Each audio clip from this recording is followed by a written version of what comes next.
በበረሃ ውስጥ ሄዱም ያርስ እንዲህ ሲል ጮኸ። የሰልጉሩ ቀሚስ ቀላል ነው፣ እግሮቹ በመንገድ ላይ አቧራማ ናቸው።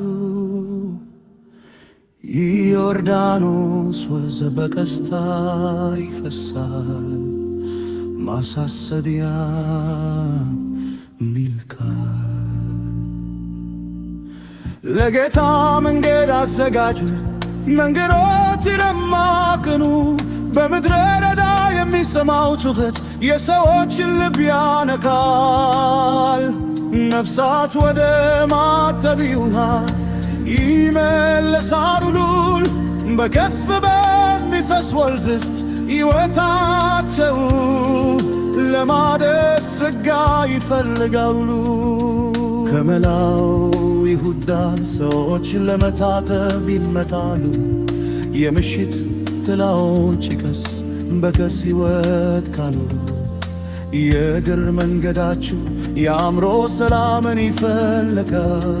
ገደስ ሲመጡ ተመልክቶ ፈሪሳውያን አስጠነቀቀ። እናንተ የፉኝት ልጆች መልካም ፍሬ አፍሩ፣ መጥረጊያው በዛፎች ስር ተቀምጦ ፍሬ የሌለው ዛፍ ይቆረጣል። ለራሳችሁ አብርሃም አለኝ አትበሉ። የተሳሳተ ልብ ሁሉ በፍቅር መታተም አለበት።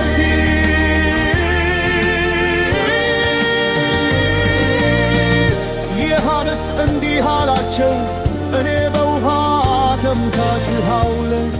ከስልጣን በኋላ የሚመጣው ሸክም ለመሸከም ደግሞ አይደለም።